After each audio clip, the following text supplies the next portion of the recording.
Who will rise to the challenge and who will prove they don't know roofing at all? This isn't just a test, it's a battle of roofing knowledge and sales skill. Do they know what it's for, how it works? Can they convince me it's the best choice? They're being tested on something new, products they didn't choose and maybe don't even understand. It's not just about selling, it's about knowing your stuff. Alright. You guys all got your products now, right? You would want to big that. Why do you guys feel like you picked the products you picked first off? Because it was given to me. Okay. Before it was given to you, why did you pick the products that you picked? Probably know more about it. Huh? So what did you originally pick? So I originally picked the standing seam. Okay, what did you originally pick? Okay. You picked standing seam. What is that? Ice and water. Okay. Anthony, what'd you pick? What is that? That's for Okay. What'd you pick? I know it's for TPO. Screws for. Okay. What'd you pick? Brava. Base sheet. Base sheet. Okay. 5B. Pick the warehouse. Worthhouse. 5B. Pick what? Memory. And then you got? Okay. So, you know, the point behind this initially is to see what you guys are most comfortable with, right? That should have kind of been what you wanted to pick, because now you have to sell them, right? So we will go through and one by one, you'll be selected randomly, and I want you to sell me the product that you have in your hand currently. Tell me the benefits of it. Tell me, you know, why you would want to put this on your own roof, or why you want your customer to have that on their roof, okay? So, sell me the product. So who's got synthetic? All right, so go ahead and sell it. You got two things on the test that you want to focus on: how it's applied and what types of roofs it's for. Go ahead. So question before we go forward. This goes directly on top of the deck, correct? I don't know, you tell me. It does. Okay, so this is the material that keeps your decking protected, keeps the moisture and everything else out. This gets rolled on. We go double layer depending on how you're wanting to go with it, which we do suggest going with double layer will give you more protection. Have to go with double layer. I'm sorry, what? Have to go with double layer. Have to go with double layer? Have to go with So you don't have an option, you have to go with double layer. Okay. This will go right above the decking, get nailed in. As you can see, there's specific nailing points as well. And this will keep your decking from getting any moisture, keep your decking from rotting, and getting water in your home. Okay. And what types of roofs would you be using that on? Shingle, mainly. Anybody have objections to that? I have a question. Go ahead. I've seen people put synthetic down first before putting peel and stick over. Is that just for like tear off? That's for, so if you're So putting if there's synthetic peel and down, stick already on the roof, and we can't peel it off, put synthetic down and then peel and stick on top. I've seen people do that. Like, no, I'm saying on like you've done 2 peel and stick jobs, and then you have to redeck after. If it is done correctly, you can take the second layer off, because there should be felt or synthetic in between the 2 layers. And you can take the top layer off and put a second layer back on top of the original layer. It also depends if there's excessive nailing on the deck. So, you know, we see this a lot in shingle markets, right? Hail markets, shingle markets, where the roof's already been replaced 5 times in the last 10 years. You know what I mean? Where they just keep getting hit over and over and over and over again. And then the wood deck is just smoked. I mean, it's had so many nails put into it, pulled out of it, put into it, pulled out of it, that the deck itself is just over nailed at that point, and that's when they need to replace that. For those who have been doing this a while, have you ever had to do that? No? Anyone else ever have to redeck a roof because of over? Nope. I have. Yeah. It's a rare occasion, but it definitely happens. It depends how old the house is, all that stuff. So how many nails, so if you're not using synthetic, then what's your alternative? Peel and stick. How many nails do you have to put in peel and stick per square? 0. Okay. Fair question. You go ahead, put your product down, and circle the type of roof that we're going to build. Okay? Pick one out. All right, next one, peel and stick. Who's got it? Go ahead and sell it to us. Sell us on the benefits of this. Why is a peel and stick better than a synthetic? Is it? Go.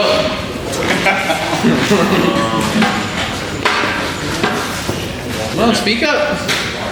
You know what you're talking about. I don't know. Why? Can you tell me?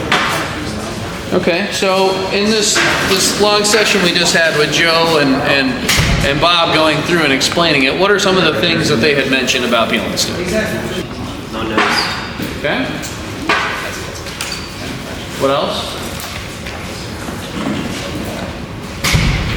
What else? You tell me, you're the salesman. Look at your product and just break it down. I mean, literally touch it, feel it, get to understand it. Okay?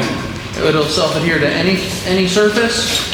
I put it in my yard.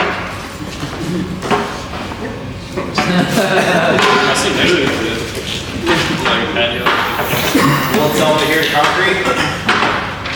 No. Good answer. Will it self-adhere to a roof if it's got sawdust on it? It has what? Sawdust. Well, what if I have it repaired and they're cutting up the wood? How's it gonna stick? Pretty big blowers, it blows your desk. Turns it all off. You need a clean point of contact in order for it to properly adhere. Is that product going to stick down on a day like today? It's gonna have a hard time due to lack of heat. Why not? It's cold. So what's going to happen when it heats up? What are a few things that will happen to that product? It'll right here. And then expand a little bit. That's one thing I really want you guys to understand when it comes to roofing products. If you how many of you have been in an attic space early in the morning on a hot day?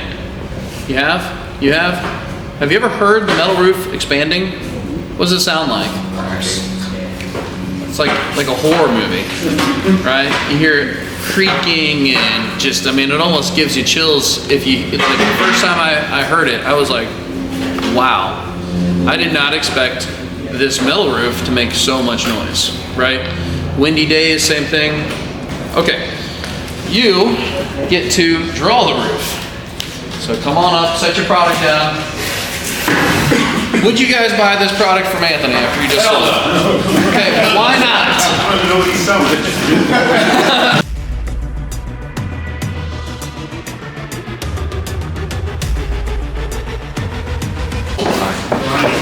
Huh? I could try that if I tried hard enough. No? All right, let's start with the easy one. You got your phone? Okay, go to your group me message and draw the roof that I texted to everybody. Okay? Give it a shot while we move on to the next thing. Okay, so we kind of already touched on this. What do we do if the roof that we're replacing already has peel and stick? What was the answer for that, Anthony? I'm busy right now. Come on, turn around and tell everybody. Alright, what was the question? What do we do if the roof already has peel and stick on it? We're tearing off a roof. Oh shit, there's peel and stick on this roof. What do we do? We start trying to tear it off. It's stuck down to the wood. It's not coming off. What do we do? What? Synthetic guy. Put a layer of synthetic and do the second layer of peel and stick. There you go. And if it's got 2 layers, you don't shut With your brain. We peel it off. We can't peel it off. We do a layer of synthetic over it. We go back over with a new layer of peel and stick. What types of roofs can we do that to? And what else? Peel and stick under it. And you can do that with metal as well. So, okay, metal products. Who has a metal product on them? Okay. Okay. Joe, has your next then. All right, so what do you have in your hand? 1-inch clip standing seam. Okay, go ahead and sell it to us. What are the benefits of that? It's gonna outlive you. It's gonna outlive me, huh? Yes. How do you know that? Medical science is getting pretty good. Because why is it gonna outlive you? Yeah.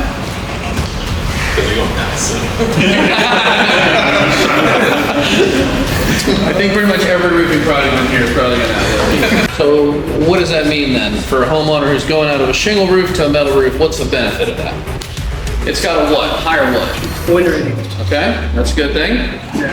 Why does it have a higher wind rating?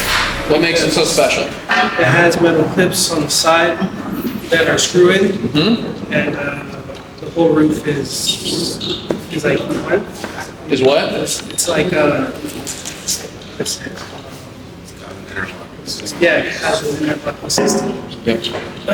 So everything kind of clips together and becomes pretty much one solid piece. Unlike shingles that, they will adhere to one another, but there's a lot more, protrusions and points of, where wind and water can get into. Not so many with that, right? Yeah. Okay. Good job on that. What is that clip on the side there?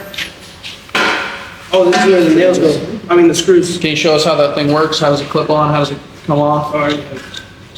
Like this, and then you just put in screws here, and then the panel will go over it. This clip makes it come off on it. Yeah.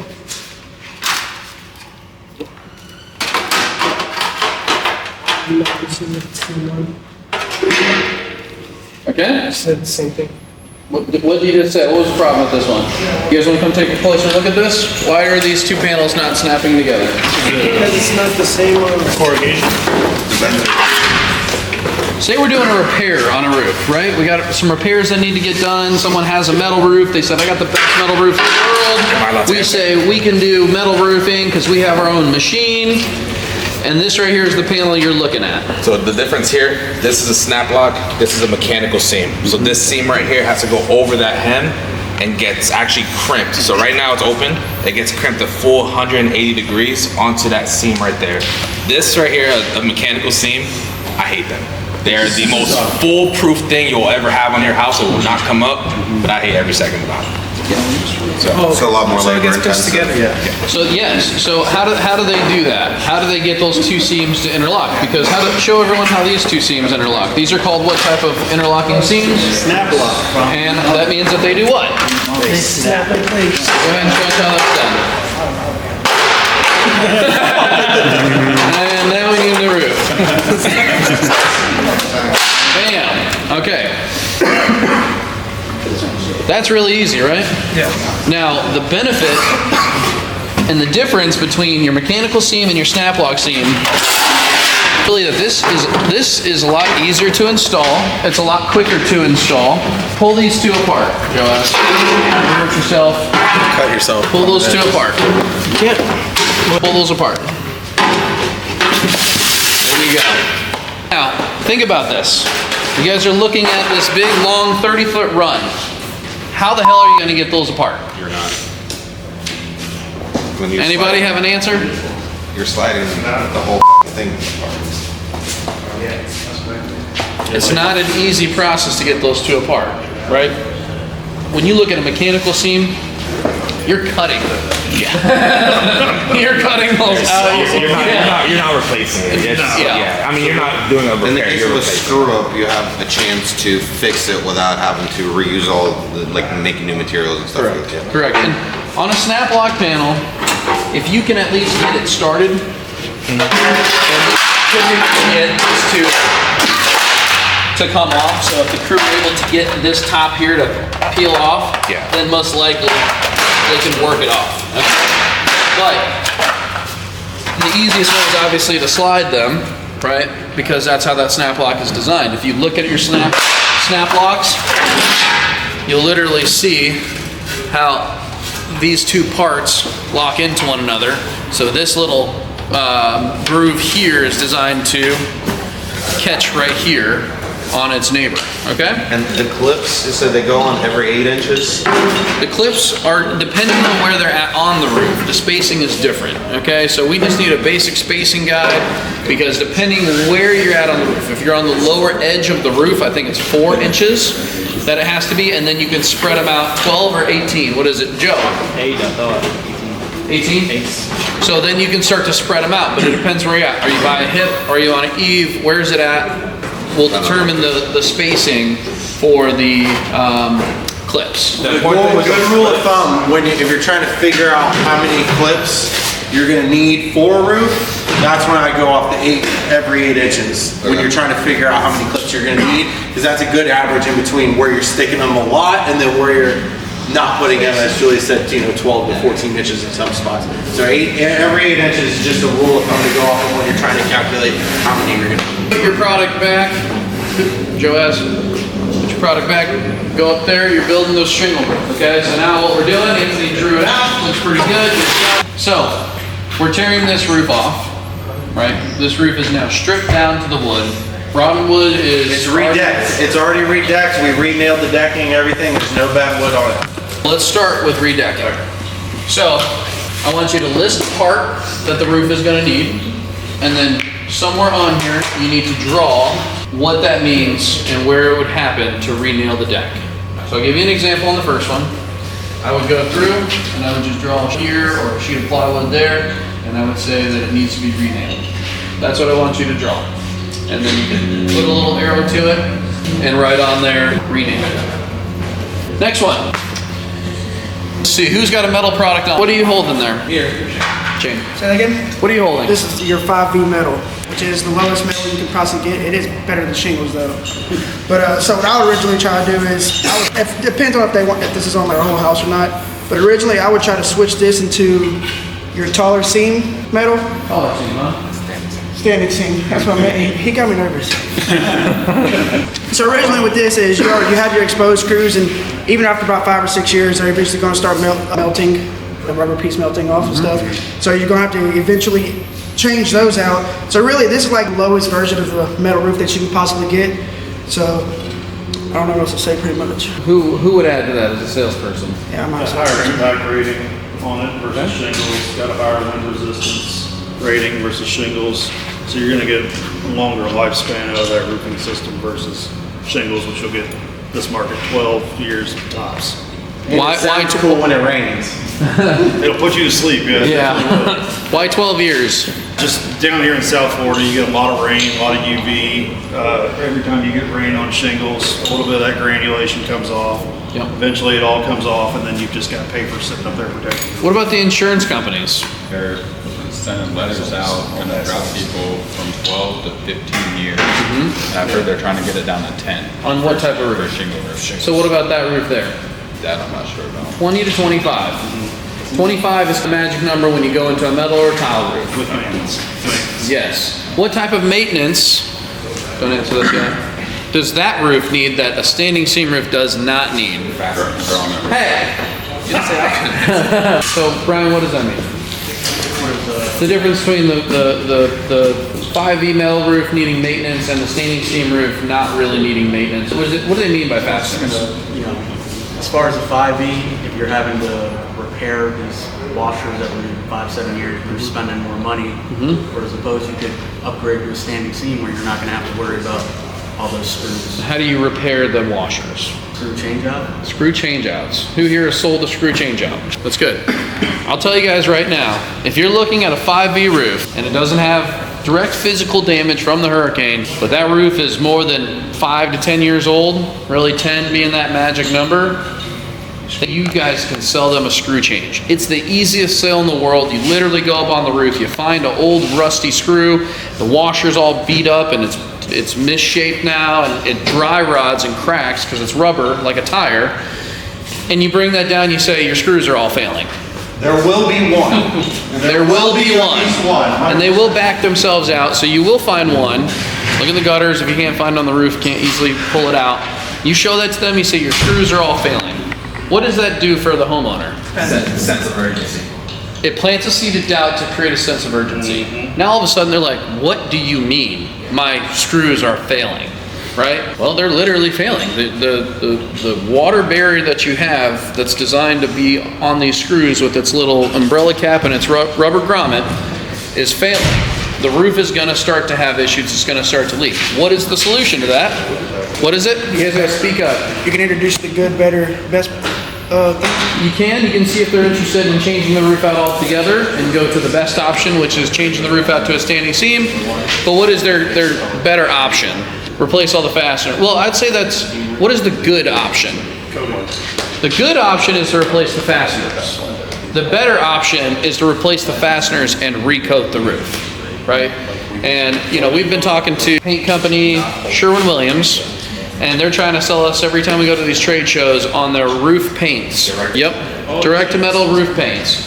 So It's a neoprene. neoprene, yeah. No. Is it neoprene? No, neoprene's a washer. Yeah, the washer. Oh, yeah. that's why they were talking. Made for direct to metal. It's similar to what you would paint a refrigerator with. Yeah, these guys are gonna come in, they're gonna teach us this. So we can start selling the better option. How much is your typical screw change, Francisco? 18 grand or something like that. What about you? 18? Who sold them? My guys have charged $50 a square to do it. We could sell it. We can sell screw changes at about $350. Easy money. It's easy money. Super easy money, for real. Where I've gone through and I've sold a ton of screw changes. My average screw change is between $10,000 and $15,000. And in and out, you don't need a permit for it. Nope. One day thing, dude out there with a drill. Exactly. I used to personally blow through shoes. Because I did all my own screw changes for a long time. Can't do that anymore because they've gotten really strict about licensing and all this crap. But I used to go out there by myself, a couple battery packs and a pouch full of screws, and I'd sit there all day. I'd just sit there and rip out screws and put new screws in.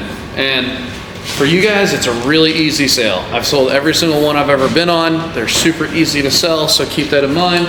We'll pick this up, so we got a couple guys waiting. So that was Shane. Where's the brown marker? All right, what's the next step on our building our shingle roof? We re-nailed the deck. What's gonna be the next step? Shane, come on down. Set your product there. Piece of marker. The roof has been re-nailed. What's the next step for our shingle roof to be replaced? The roof has been right now, all the deckings and stuff. The decking's all been re-nailed. Your answers are not gonna be found in the questions. Oh, it's not up there. This ain't the answers. No, those are the questions. Oh, I'm over here about to start to an answer. Nope. All right, so the decking. If you're done with the decking and stuff. What goes on next? What's part of the drying after the deck is all done? You were right. So go ahead and put, so I want you to list the part. Who did the re-nail? Me. What parts do you need to re-nail the roof? No, what parts? Parts. If you're going to the parts store, if you're going to the roofing supply house, you're buying parts for the roof. Like a mechanic who needs to fix a car, what parts do you need? You need the nails, Decking nails. Which are? like 2 and 3. Yep. Or just 8D. D ring shank. So just put decking nails. Sean, you'll write down synthetics. All right, next one. Who can, well, let me see. Where's the ridge riser? Ridge riser? Yep. Point it out up here and tell us what it is, what it does. Are we talking for tile, right? Correct. I guess it's like a vent, right? Nope. But it, I don't know, secures the ridges. Are you telling me as a homeowner, I'm the homeowner, you don't know? I never really thought about it. I guess there's code. How many tile roofs have you sold? I don't know much. It is code. If you don't, it secures it. It's a way to secure the ridge. I refer to it as a ridge anchor. There you go. Because now there's a screw that goes in instead of back in the day where it was just because you see on tile roofs the first thing to go is the ridges just because they have concrete. Exactly. It's just they don't have a ridge riser. What does that ridge riser do? Why is it rising up? So that it can fasten.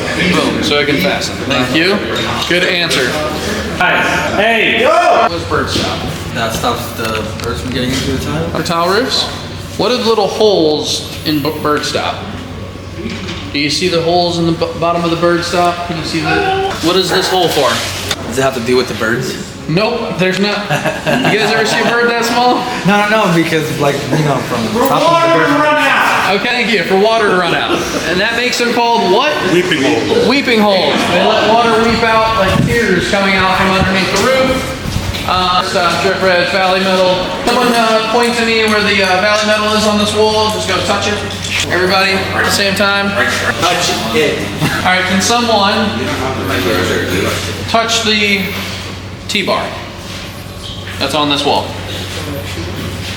Guess who sells our commercial roofs? This guy. Good. Lead boot, everyone can point to that. And how are we measuring those when we're up on the roof? We don't have a tape measure for some dumb reason. Okay, finger is a good way to do that. It's a little elaborate. Tyler, you get to draw the next thing on the roof because you got that answer right.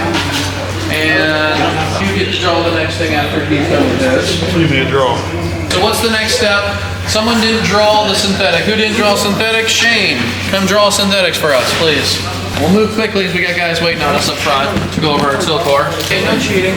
All right, put an arrow to it. Go ahead and do one more course so we can see the overlap. That's okay, that's fine. And right, your synthetic there. I'm sorry, what is your name? Calvin? Yeah. You're next. Whoever won. Synthetics are down. You can either go with peel and stick over top of it, go with the drip edge around the pitch. So let's just do, because we're not really doing too many synthetics, just go ahead and do peel and stick. Full peel and stick system instead of synthetic. Little squares. Squares? Sorry, he's a flat roofing guy. I'm a flat roof. Going the wrong way. Peel and stick. So, you don't want to run your peel and stick going up and down. Why? So you want your peel and stick. Because of gravity. That's good for me. I don't know residential stuff. Running. I can ask him any questions on flat. Solar vent. Okay. And is there something beyond a solar vent? Is that what type of, shape-wise, what type of vent is that solar vent? Type of shape? Yeah. There's different types of solar vents, right? Round? Okay. Round or square? You want to help him? Yeah, Travis. Typically, you're going to call this like a Brown power vent, right? Brown vent, because in the shape of that mushroom cap style solar powered Brown vent. What's the alternative? Is solar powered, not square vent, but circle box. Thank you. Never mind. Is that an active vent? It is. Okay. Why is it active? Draws out air actively. So the way I always explain it to customers is it's like that Supra right there, right? That is a forced induction vehicle. That turbocharger is my solar powered roof vent. It creates draw. It creates forced induction. So what is this here? Nope. The intake is passive. That's your intake. It is called a soffit. But in the world of ventilation, this is your intake. This is your air filter, okay? That is your turbocharger right there. So for customers who don't understand the, roof ventilation, it's important to understand static vents where there's not forced induction or active airflow being created.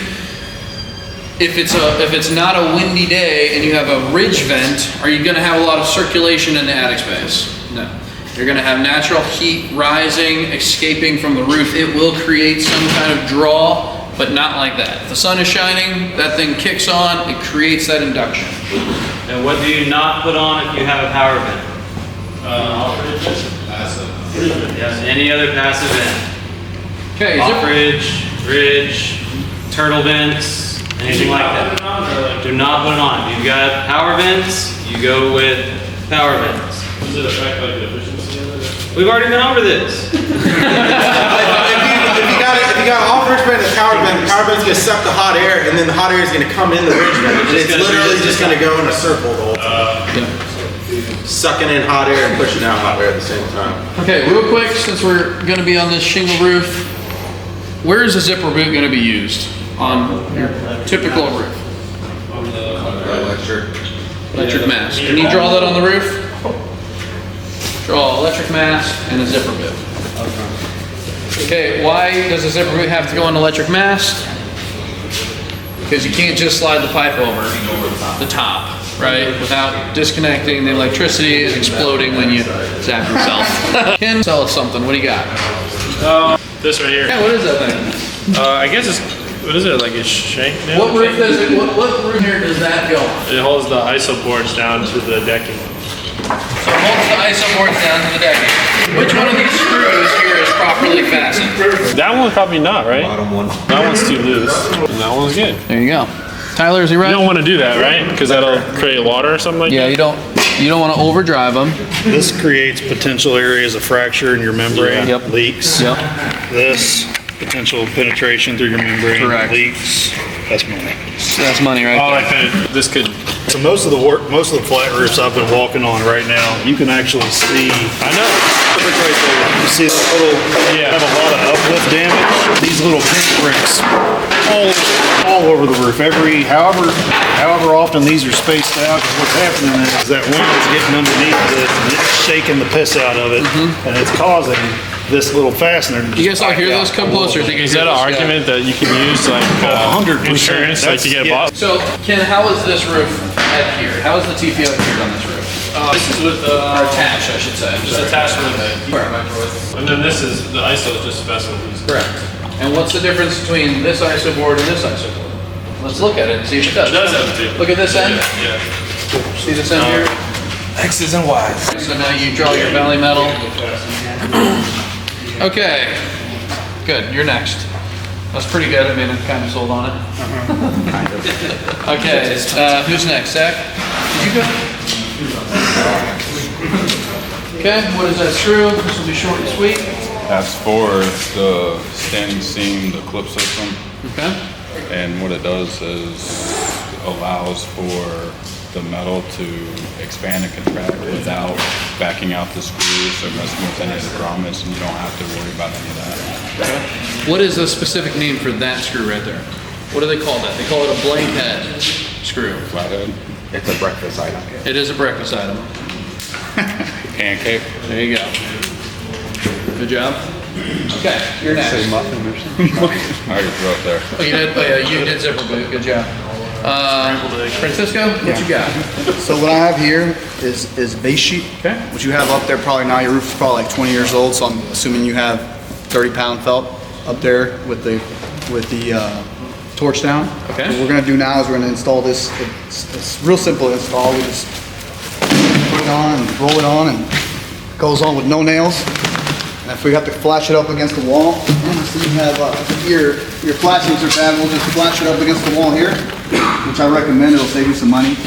And once we get this thing all down, we'll have to run our drip edge and literally just have to put on our cap sheet once it passes inspection from there. Does that not sell you on the fact that he is a damn roofer and he knows what he's talking about? I mean, seriously, the way he threw the roll down and started that whole presentation says to me, Most people you talk to aren't gonna know what the hell they're talking about as far as roofing goes anyway. Their eyes can get wide to be like, wow. Yeah, they are. Every little thing you can use for context is gonna just be another feather in your cap. Yep, sell to the senses. He literally kicked that thing down, walked up to me and said, this right here is gonna go up your wall. And he is explaining to me, engaging with me, so that way I'm like, oh my God, this guy obviously knows what he's talking about. Somebody else would have said, yeah, you peel this back off the stuff and it sticks to things. He says, this is how it's used. This is where it's used, and this is why it's used. So good job, Francisco. Draw the next thing. Flat roofs and dead Huh? Flat roofs and dead Flat roofs and dead Top salesman right here. He's beating you now, right? No. He is. I sold more jobs though. They're all $7,000. I sold more 15 squares. Yes, you have. He's just slinging them. Okay, draw the next thing on the roof and tell everybody what it is real quick. What is it gonna be? You tell me. We got valley metal, we got drip edge on I'll draw a there. flat roof. Go ahead. Add to it. Draw a flat roof. Don't add a flat roof. What's next? Let's go. What are we gonna do? Where are we at? Valley and Bull. Valley metal's on, bull's on. Oh, did we put bull on? Yeah, we put bull on. Nails wrong. Synthetics on, peel and stick drip edge, zipper boot, Valley metal, Bull. Bull on drip. What's next? We're gonna install shingles. No. So where are we at in the process of this roof now? That's the one you. Drying package is done. Yep. So we're gonna be installing the starter strips. Okay, boom. Starter strip it up. What do those look like? Starter strips It's the backside of the shingle. So you take a shingle and cut it in half, flip it upside down. It looks like of the roof, and I don't know why I don't have one up here. You're not gonna see the architectural cuts in it. Yeah. Flat piece. Yeah. What's that? That is 30-pound felt. 30-pound felt, synthetic felt, peel and stick. Okay, next thing is use spec fence. We went over that. Demo flat. Okay, we did that. Who's got products left that hasn't sold them to me? Sean, go ahead. All right, this here's Worth House. This is the cream of the crop. This is what I would put on my mother's house if she would let me do it. A little bit pricey, but when it comes to areas where maybe you have a tile on your roof right now and you're trying to get away from it, you're not gonna have to get up on this roof, you're not gonna have to maintain it. It's gonna save you 60% on your lighting bill. I mean, we could go on all day about the pros for this material. This is what I would install anywhere I can give me the opportunity to do so. Only product with a hurricane warranty. 100%. It's rated for 200-mile-an-hour winds. It is interchangeable. The colors are never going to change. It vents out through the rakes and the ridges, so that's why you save on your lighting bill. Yeah, and they also have a new style. It's Dura. Yeah, they have 3 different styles of it. 4. There's Dura, Ultra, and Coma. Yeah, it's pretty damn solid. Yep, that's good stuff. You'll drive up and down the intercoastal and anywhere these hurricanes have hit recently. I mean, you'd be hard pressed to find a property that's got damage with that type of 100%. Yep. It's bulletproof damage. I'm sold on it. Good job. What's the next part? We got our sharp strips on. Isn't this funny when you're up here and you're having to like think about this roof and you're like, what happens next? I wish it was like Missouri. Shingles. Yeah. Take them off, put them back. No, not even, just shingles. Wow. Nice drawing. Oh, good. Let's put like a power line. Yeah, thank you. Thank you. Put a power line. Or maybe it's got a couple power lines. Thank you. Okay. All right. So we got shingles on the roof. What goes on after the shingles? Does anyone have anything left to sell? No, Zach, go ahead. Sorry. These are stainless steel rivets. Okay. What are they used for? They're used for connecting things together. Okay. And they're stainless steel, so they don't connecting rust. things together? Let's say metal, whatever you need to pop in there and Specifically on our standing seam roofs, they're color matched for a reason. They're the hip and ridge caps that go on and they rivet in to the risers that they'll connect to. And you use a what to put them on? A hammer or what? It's a rivet gun. There you go, rivet gun. All right, so go ahead and finish up our roof there. Beneath what? Am I missing anybody? Good stuff.